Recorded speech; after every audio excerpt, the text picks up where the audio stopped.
Welcome to the PR Playbook. Today's guest is Stephen Devadanam. Works for me. I've known him forever. So glad he's here in our studio today. Stephen is the editor of CultureMap. So I want to welcome you to the PR Playbook. Thank you. What an honor to be here, Thank Karen. you so much. It's so fun for me to tell people how far you and I go back. I know. And it's so great to have a reunion with the great and handsome, perfect-haired Fulton Davenport.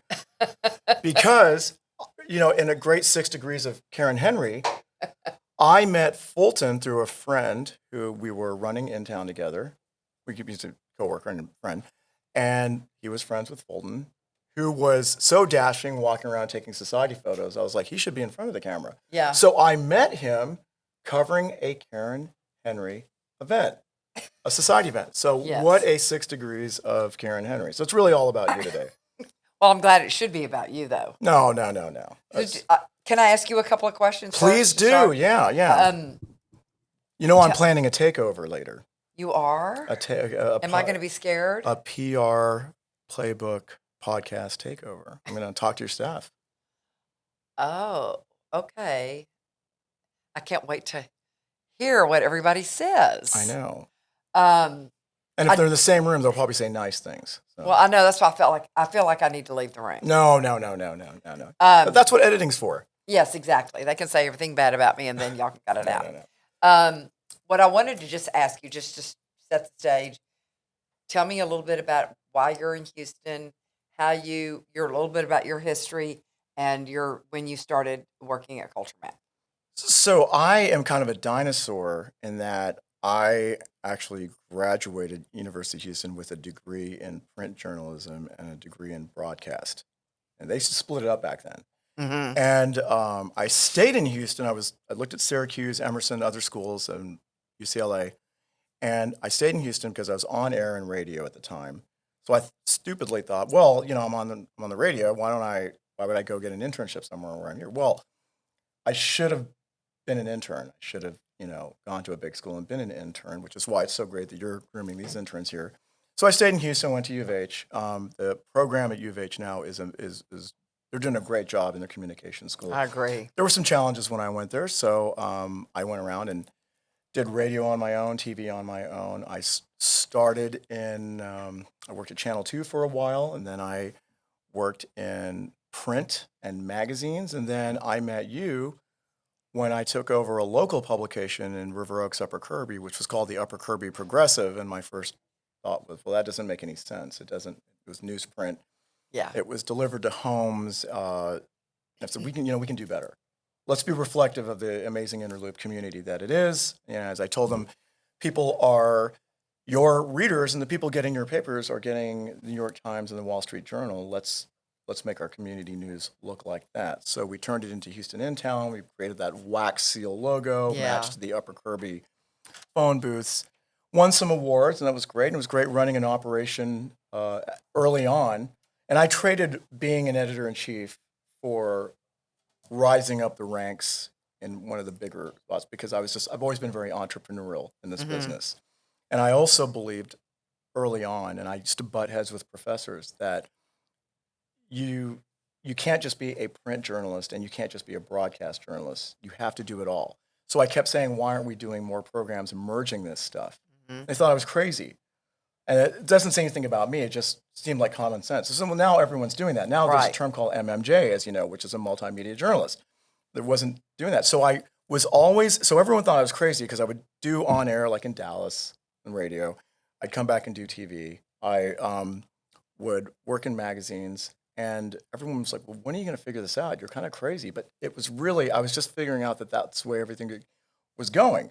So after I left Houston in Town, working with you on so many stuff, I went to the Houston Press, and we redesigned their calendar section for all 16 papers. We handled the merger digitally of Village Voice Media. And that Karen, was really like, I launched the Houston Press blog. That's how long, first of all, long I've been in the business, but also how quickly things have changed.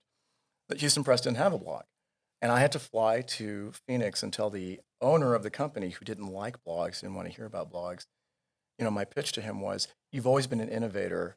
You don't want the Daily beating you on this. And the Daily did beat him on this, but they launched their blogs. And at that time, I was running the blog and then writing a 1,500 word experience column where I'd go to things around town. My first column, and David Gow, our chairman of the board, likes to show this photo when we go out. My very first column for the Houston Press, I was nude on the cover as I went to a nudist camp. Wow. They don't like the word colony, by the way. It's camp. Oh. And I was wearing a laptop. I was sitting like this and wearing aviators and seemingly nothing else. And that's how I announced my column to the world. My shock effect. Yeah, and then my mom's staff thought it would be funny to decorate her office with those magazines. So I did that. That was a lot of fun. I then got really sick, took a break from media for a while, and came back, launched Modern Luxuries Men's Magazine, which was a blast. I think I worked with you on that too. I remember that distinctly because that was a great job because it was like they said, well, we're looking for a guy who can write about suits, write about guns, write about sports cars, steak, scotch, golf, beautiful women. I was like, hello, you get paid That's for this? you. You can pay me in lira. I don't care. Like, So that was a blast. Jeff Gremion, who now runs and owns City Book. I worked with him there and some amazing people there. I was trying to find this photo for you. Although if you've just eaten, maybe you don't need to see the photo of me on the cover. I just ate some almonds. Do we want to, that's... Oh my God, look at your hair. It's so long. I had hair. That's... look at that. Yeah. Yeah, I got a lot of interesting fan mail. I bet. I'll just leave it at that. Very interesting fan mail. I bet from all different kinds. Oh, yeah. So after the Modern Luxury magazine, men's magazine, of course, the economy changed. And so I went into consulting, worked on a book for Wallpaper Magazine about Houston. And kudos to Wallpaper Magazine, by the way, Karen, based in London. This was 2008. They knew that Austin and Dallas were more hype than they knew that the real deal was in Houston, Texas. Wow, they knew yeah, that we have the second most theater seats after New York. They knew that we have a vibrant music scene. They knew that our cuisine. Look, I know it's fun to bash other cities, but it's just that it's easy to stand up for Houston because we have been not great at promoting ourselves because we don't really want to promote ourselves. This is our home. And just like you don't parade around telling everybody to come visit your home, you don't walk around saying, hey, stop by at 11 o'clock while I'm in my PJs. It's your home. Yeah. We've let people discover our charms. We're not, our visitors bureaus and convention centers they're doing a wonderful job, but they didn't see the need to because we're an opportunity city. We're a boom town. Hey, if you want to move here, enjoy it. But so that was a great way to tell the Houston story internationally. I love that. Yeah, well, Houston is. I tell people all the time. I have like an elevator pitch. I mean, Houston is the biggest small town in the world. Our human resource is the people. It's more than diversity because, of course, we have cultural diversity and ethnic diversity. I mean, Karen, that's reflected in your staff. That's the easy part. Right, that is. That's the obvious part. That is an opportunity. That's what an opportunity city is. And I never realized growing up in Sugar Land, Karen, that I would one day know how to pronounce Nguyen, Nguyen. Yeah. Or a Nigerian last name, or a Muslim last name, or a Cantonese last name. I didn't think anything of it. I just knew that they were people. But then I get around people who weren't exposed to that kind of environment.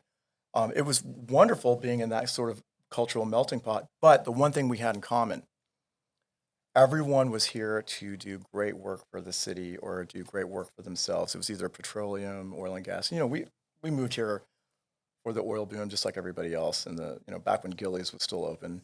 And I grew up they drove me here kicking and screaming from a high rise in Toronto overlooking the lake. Next thing you know, I'm like in, there's mosquitoes and it's hot and humidity. Yeah.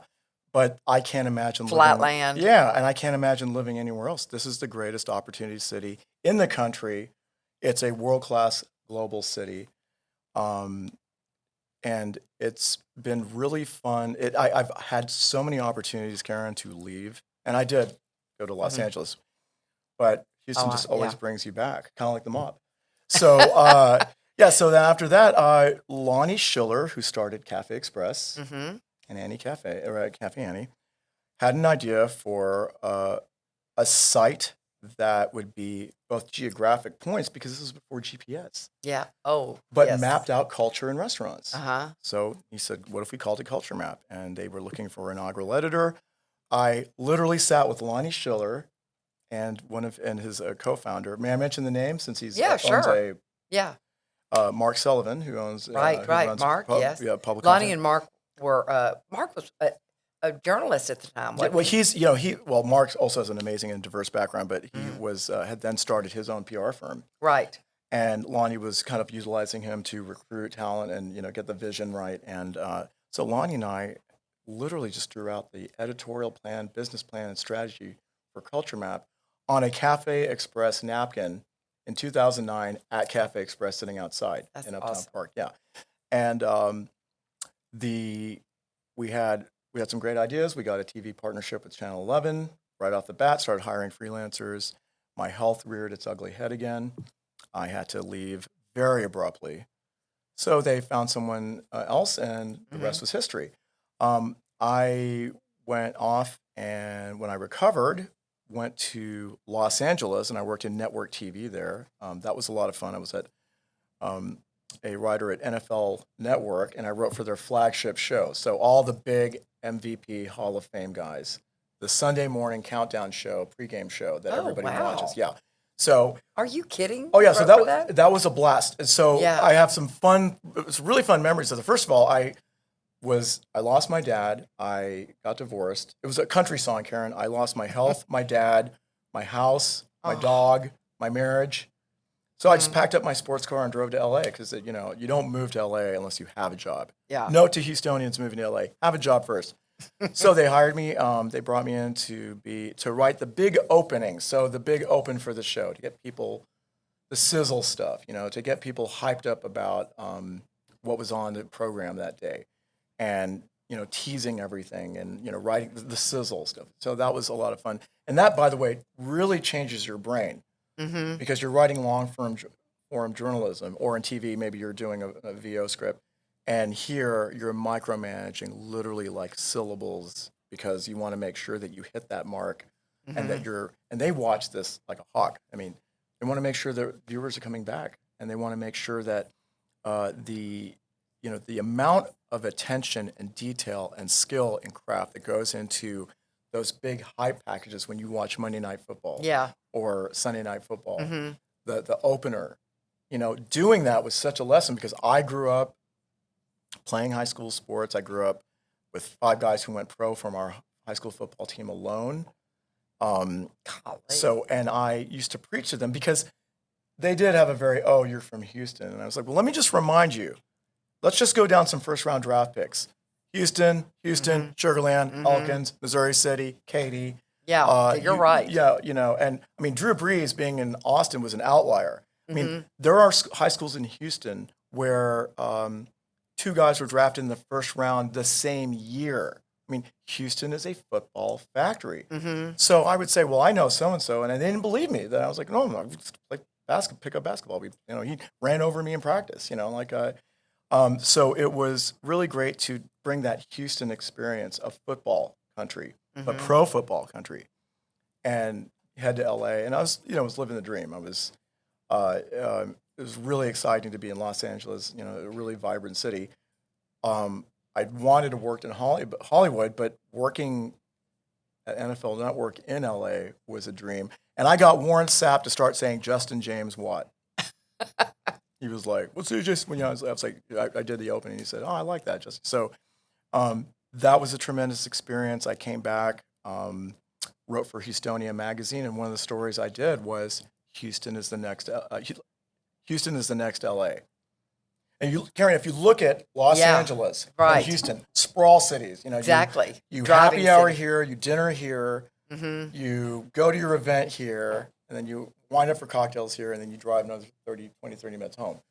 It's a sprawl city. Yeah. Lots to do. Opportunity city like LA was. And so Mm-hmm. that's what Houston is. It draws the best talent. And then worked on some really cool stories for Houstonia. Covered a pageant king, the Texas's greatest pageant coach of all time, J.J. Smith, who has done Miss Universe, Miss USA. I mean, if there is a winning pageant young woman, J.J. Smith has coached them.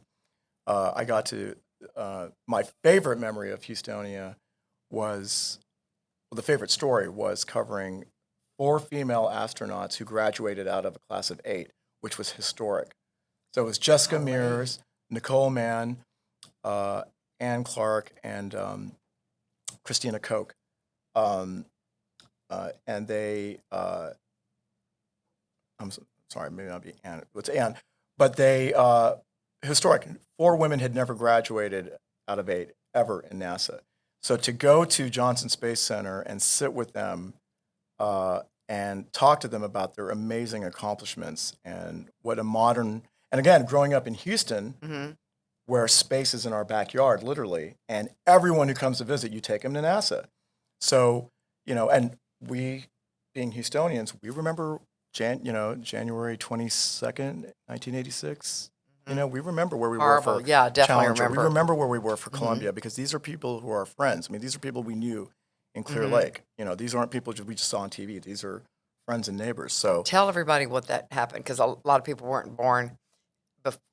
They were yeah, it born may have been after January 19. 27th. I'm just going off the top of my head. But in Yeah. 1986, Krista McAuliffe, the Yeah. first teacher to be in space, she was the first civilian to go in space to really, create a new civilian program for NASA and the space shuttle. The solid rocket booster had a bad O-ring. I mean, this is Houston. See, this is, if Mhm. you live in Houston, you know what caused this Challenger disaster exactly. because this means something to us. Mhm. So an O-ring that had frozen and warmed up, started to deteriorate, and it caused a leak. And after liftoff, forget how many minutes in, the Challenger exploded, killing 7 people.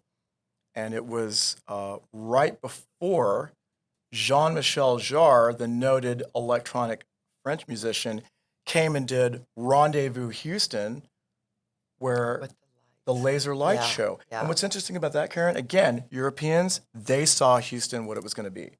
They know Mhm. world-class cities. They went to other cities in Mhm. Texas. He saw the skyline. He said, this is the best skyline in America. Houston. Really? Yeah. And he did this amazing laser light show. So I that was remember that. 1986. Yeah. And it was just a watershed moment for Mhm. Houston. So out of that tragedy came that. Mhm. And so all that to say, working with the women of NASA and talking to them about what, for a lot of them were newcomers to Houston, what NASA means to us. And Mhm. that is just a privilege. I mean, I still look at the photos every so often. They brought the Mars rover out, and I still, stay in touch with them occasionally.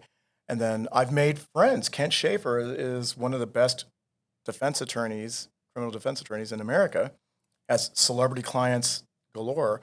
And, the great thing about journalism, sometimes you make a friend with a source. And I profiled him, and we remain friends to this day. And then CultureMap came along, and it was kind of a homecoming.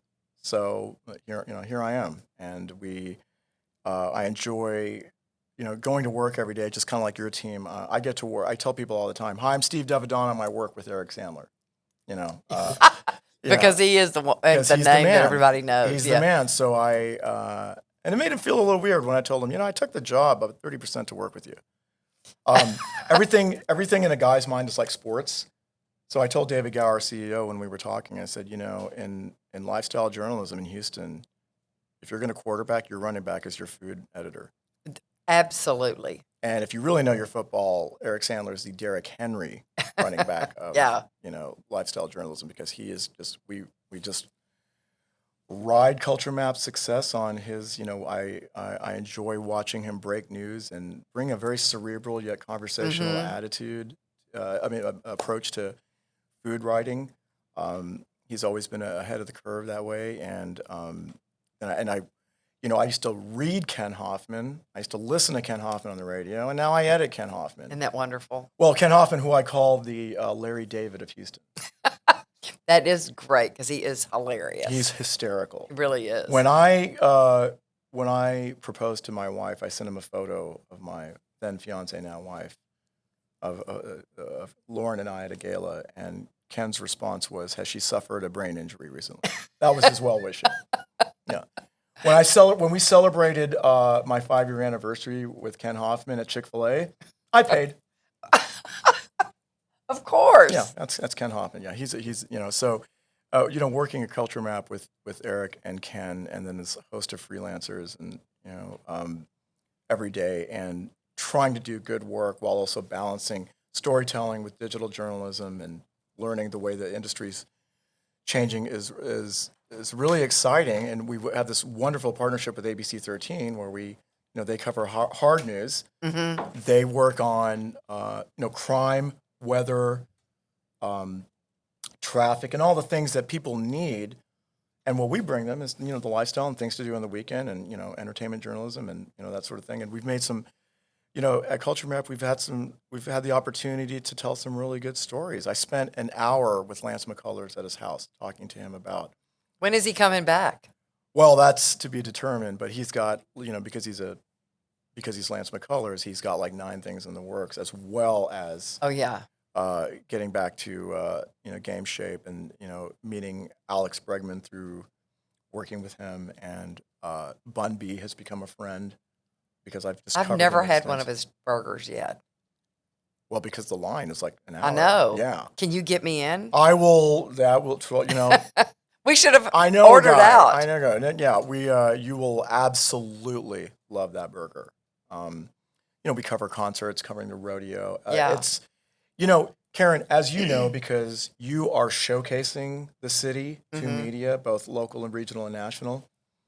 This is work, but it's work you love, right? Who doesn't love to tell the story of a VC guy, a venture capitalist guy, or a money guy who now buys a wine bar in the Heights, or Simone Biles going from Simone Biles of Spring to the GOAT, right? Or Bun B making history as the first black male headliner at the rodeo from Houston, who then tops that off by now making a burger that wins on Good Morning America. Beyonce comes home. We covered we reviewed the show. Yeah. A lot of the people went to. Yeah. Girls, Megan Thee Stallion pops up. And that's the great thing about covering lifestyle journalism and thinking both, micro and macro, in the story you're telling here in Houston, but also on a larger scale. Because, in journalism, especially if you're hard, and listen, I came from the Houston Press, where it was like, Margaret Downing is, I learned so much from Margaret by, as your interns were saying, by screwing up. I was in her office all the time, and not for you the have great to. reasons. But that's the way you learn. Yeah, I learned about libel. When I have faced issues in journalism, I go back to the stuff that Margaret taught me, and where I had to learn on the job. And so I was very fortunate in this industry when journalism was key and newsrooms were full. And you had a full newsroom, not downsized what it is now, to learn from people like that. But I tell people all the time, one of my responsibilities at CultureMap is not to tell fluff news or hide things, but it's to really highlight the greatness that is Houston, because that is where national media is going to learn about the city when they do their research to cover things. And I know that for a fact, and so does Eric, because sometimes our stories literally look exactly like those national stories. Almost like they read us. But if we're doing our job right, we are showcasing Houston to the locals, and we're showcasing Houston to the country and to the world, because that's the great thing about being digital. So it's so much fun every day to really tell these really interesting stories that are only Houston specific. I told somebody nationally, I said, did you know that Lizzo, Beyonce, Megan Thee Stallion, 3 of the biggest female pop stars in the world, all grew up within 30 minutes of each other here in Houston? It's like the new Detroit. Well, to your point, when you think about Motown, just had all the stars. Well, Karen, what a great segue, because when I worked with you back at Houston In Town, I spent a few days with Matthew Knowles. It was 2003, and no one was telling the story about Matthew Knowles, which is, here's a man who, very successful vice president of sales at Xerox, and had the vision to understand that his daughter, Beyonce, had something really special. Took night classes at HCC while working full-time, created boot camps in the backyard, was tough, but Beyonce and everyone said that they needed that, and then crafted that music business acumen that he learned at HCC. Another success story. He didn't go to Stanford. He didn't go to Juilliard. He went to HCC. He creates Music World Entertainment. And Karen, to your point, when I hung out with him at Music World Entertainment HQ in 3rd Ward, I said, Matthew, this really kind of reminds me of Motown. And he said, that's exactly what it is. Everything I've learned with some Berry Gordy, he literally had everything in one house. Exactly. So, which is why Matthew Knowles had the compound where everything from A&R to costumes to storage was in that complex at Music World Entertainment. And I talk about 6 degrees, Karen, or just, with Beyonce coming back. I was sitting with Matthew when he pulled out this amazing poster-sized photo of Beyonce with the cover of Dangerously in Love. And she's wearing this jeweled, she pulls that pose off. And I was like, Matthew, this is like the greatest photo I've ever seen. He's like, and he said, this photo's going to change the world. Well, we just celebrated 20 years of that album. And in related Beyonce news, the photographer from that shot came back from LA to Houston to showcase his work at Tootsie's. And I interviewed him, did a Q&A, and we did a Q&A session at Tootsie's, and he talked about the day that he shot Beyonce for now the most iconic photo ever of her. She was this young, rising star that had, moving on from Destiny's Child, and he knew the minute he met her that she was going to be it. And it wasn't one of those, you've been to your fair share of photo shoots. There wasn't 19 people and craft services and fans blowing. It was, Beyonce and Marcus Klinko in his studio. She didn't want to look like prom with her diamond top.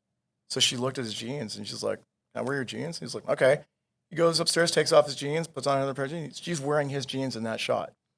That's the kind of stuff you just, know, and by the way, another thing that's so Houston about Beyonce and celebrities, Bun B will meet and greet anybody. He's Bun B, right? He is literally an icon in hip hop and rap. This is a man who lectures at Rice. This is a man who has photos with he and the president, who leads relief efforts when there's a disaster in town.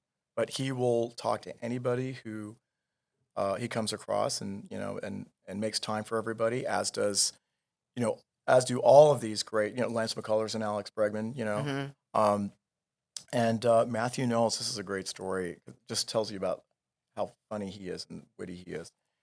He took me for a ride in Beyonce's Bentley, and I was like, should I even be sitting in this car? And he goes, sit in the back seat.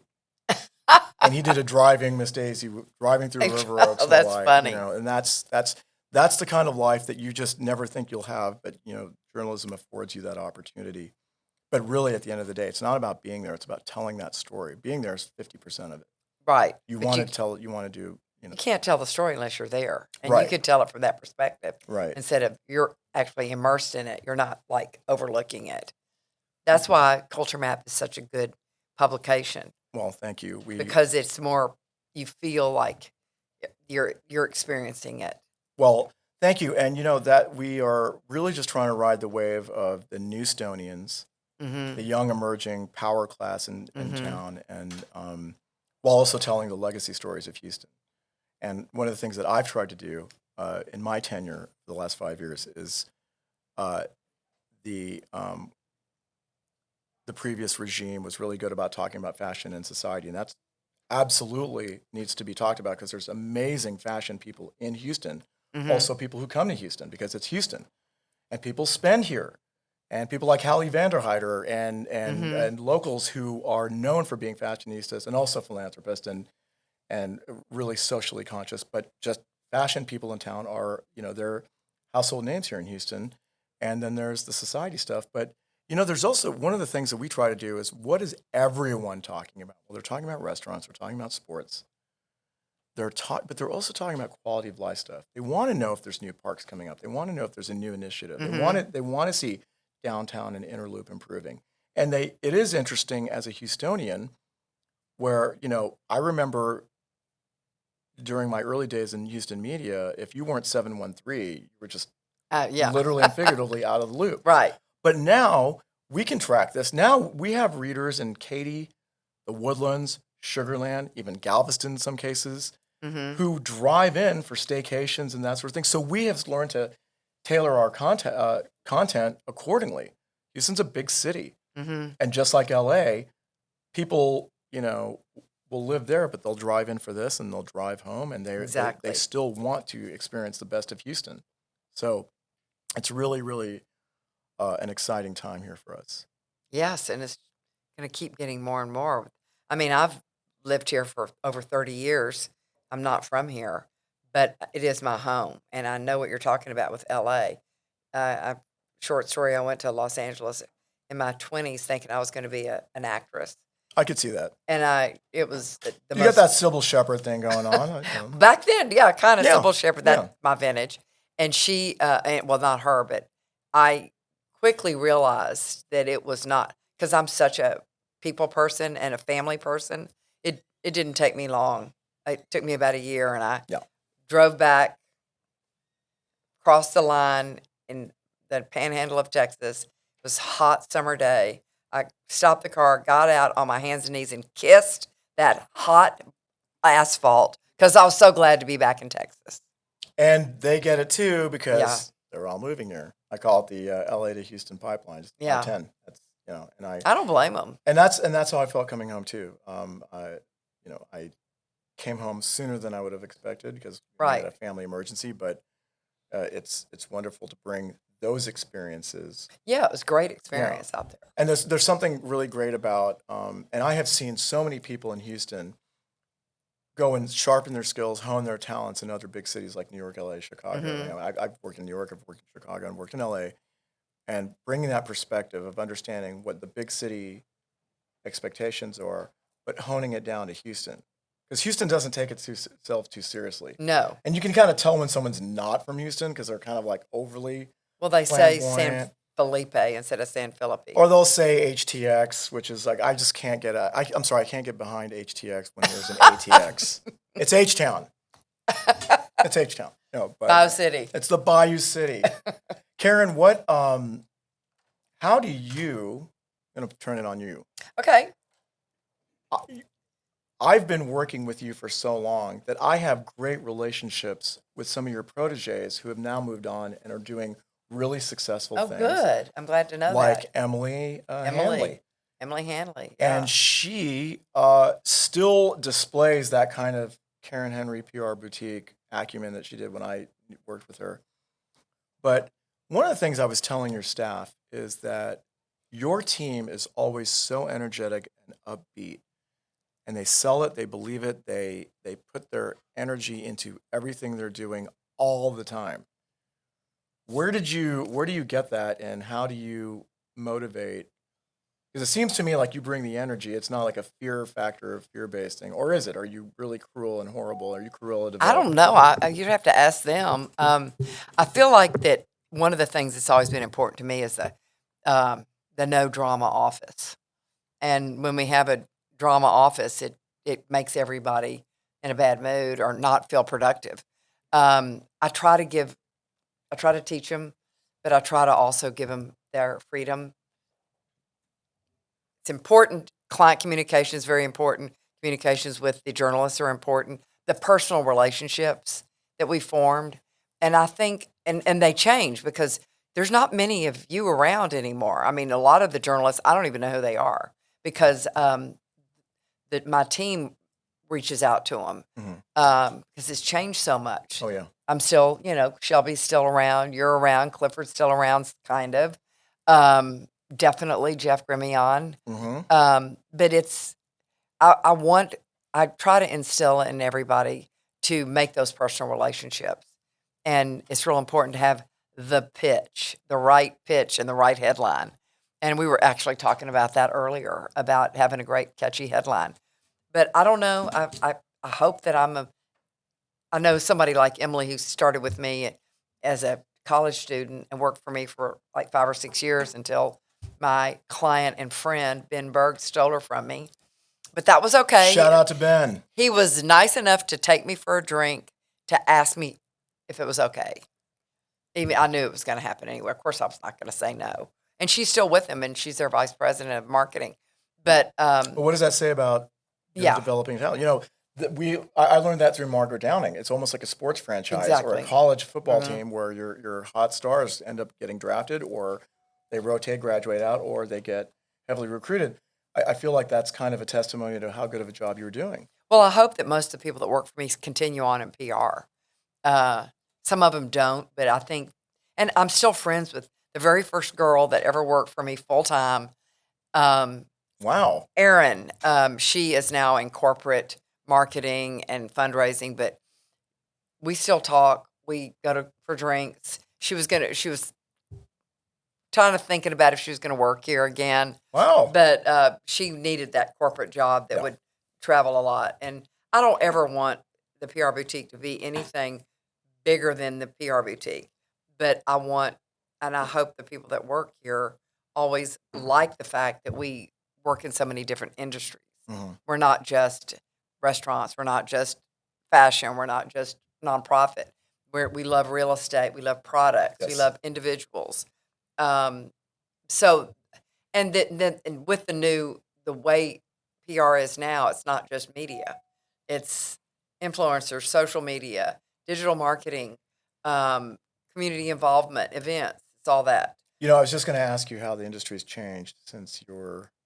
I mean, when my business partner Gretchen and I, when social media became the thing, we both looked at each other and said, "What the F are we going to do? We have no idea how to do this." But thank goodness we have these young, brilliant people that actually take classes in it. Right. And they know how to do it. Like, I still don't even understand when they say we're in the feed. I don't even know what that means, except it sounds like food to me, but I'm always thinking about food. But you should read Eric Sandler. Eric, we need to talk about him later. Yeah. Anyway. It's changed tremendously. Yeah. Social media has changed our world Mm-hmm. tremendously. I mean, we've gone from telling very long stories and to tightening everything down and how we deliver.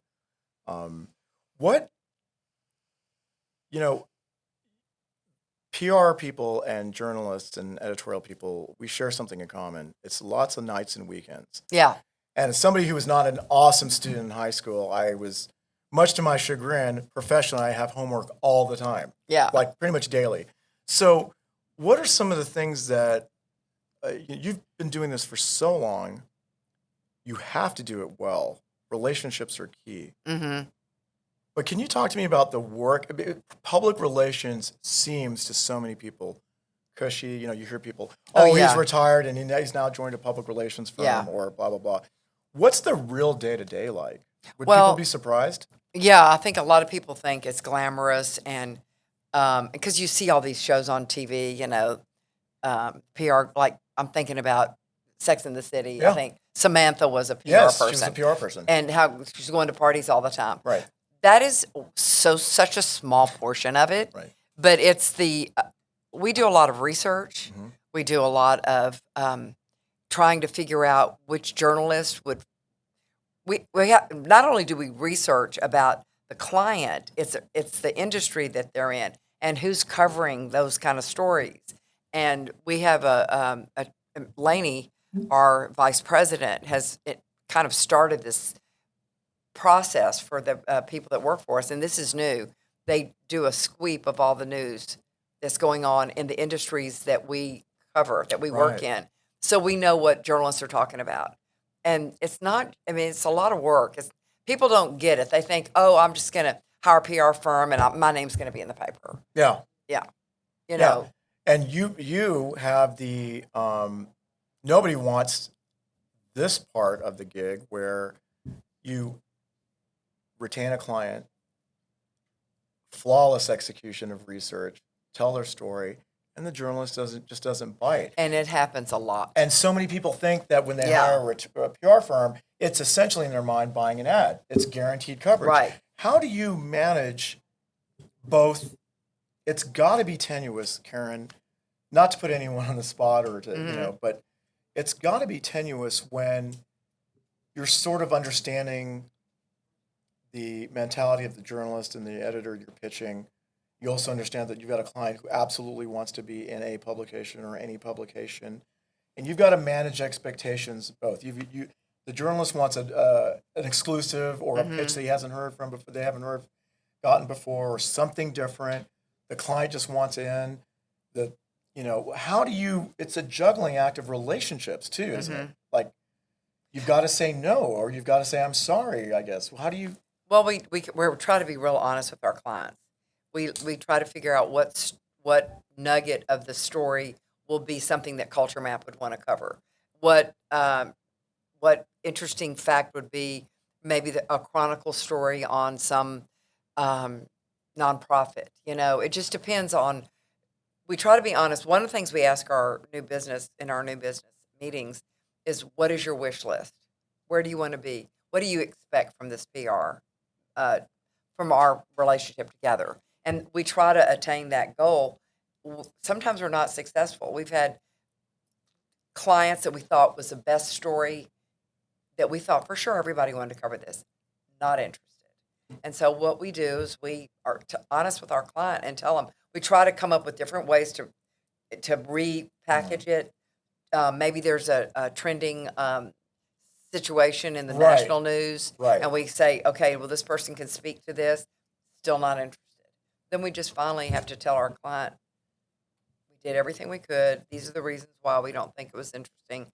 And I don't ever want anybody to feel like they have to be stuck with a long-term contract, because sometimes it doesn't work out. But you're asking the question, and you kind of answered it a little bit, but at the same time, it's hard to tell.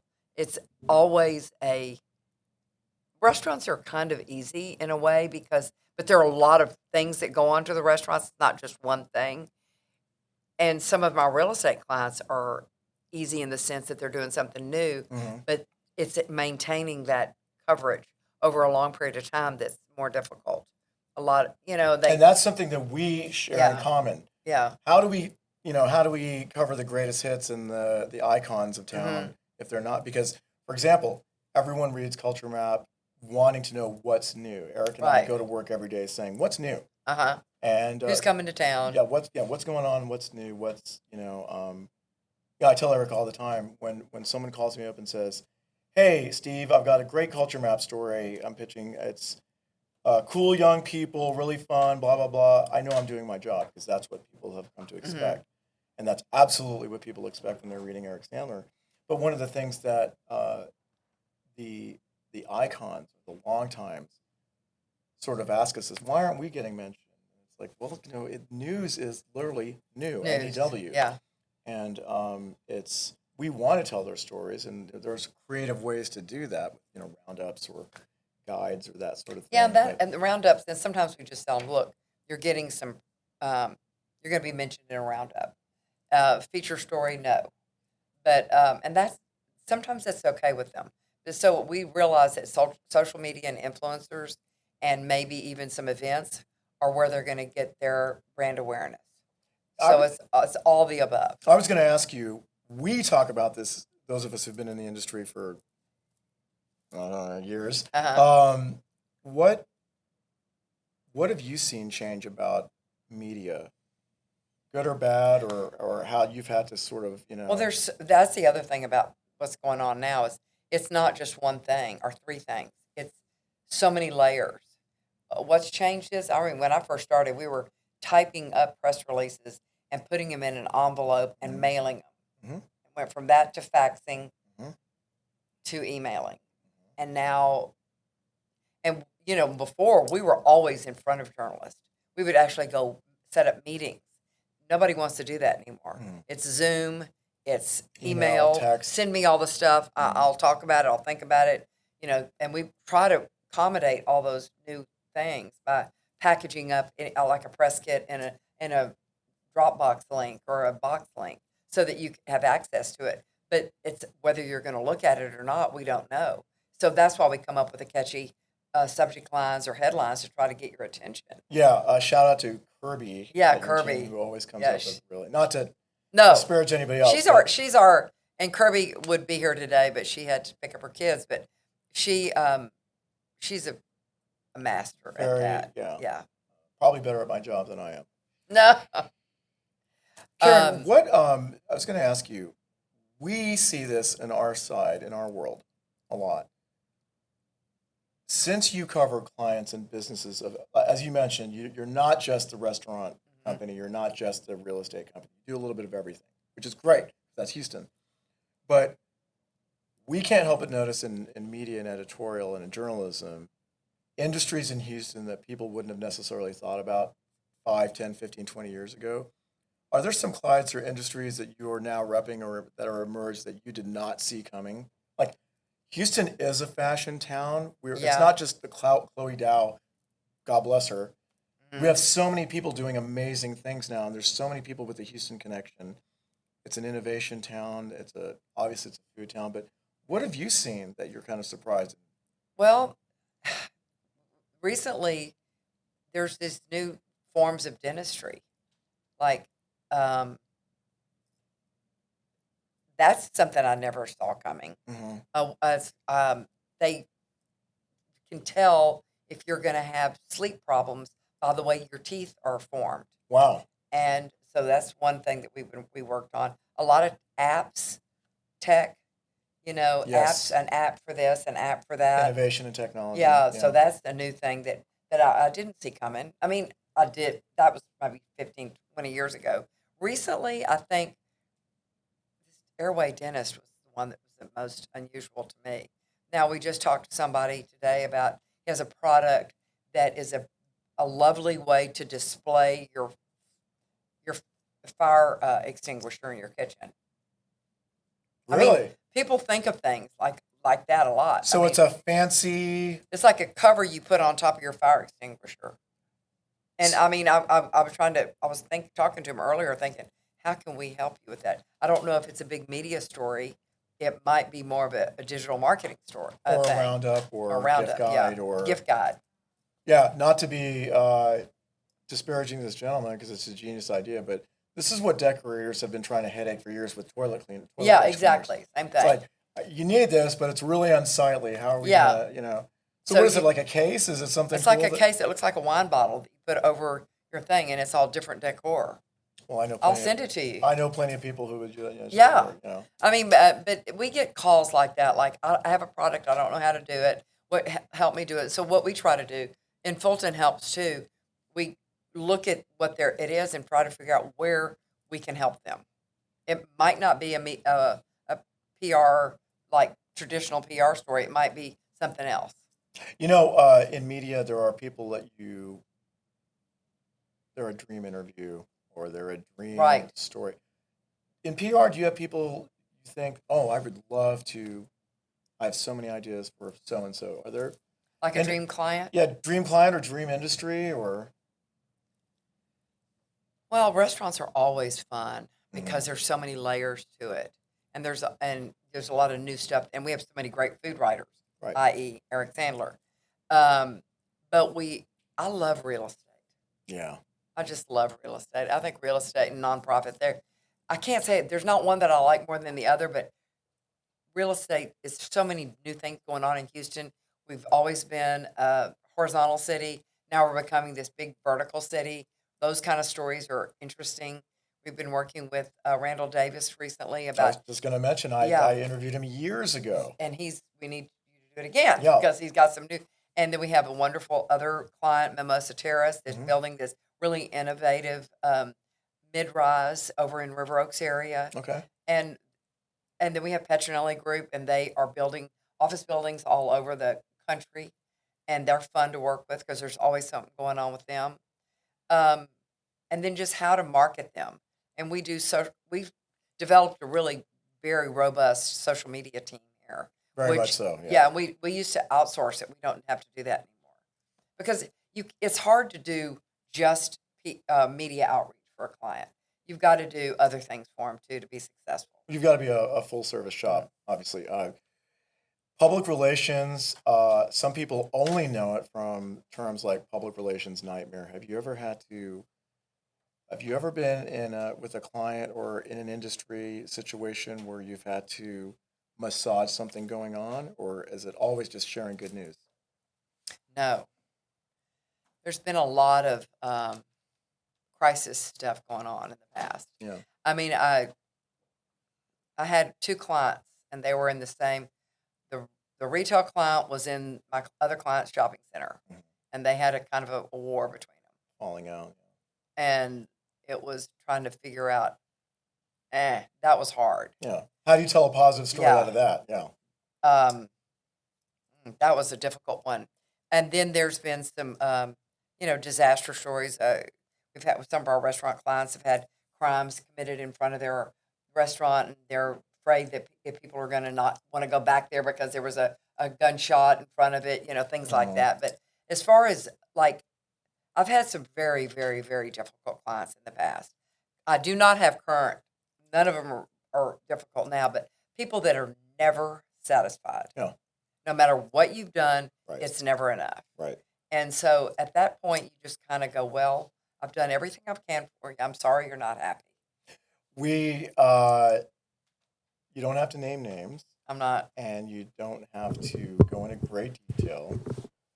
But we were mentioning this sort of professional dance that we have in media, especially lifestyle media, where we work with in hard news. You're not working with Right. PR that much unless it's a director of communications, Exactly. a PIO, Right. which is a public information officer, that sort of thing. But we work with you a lot.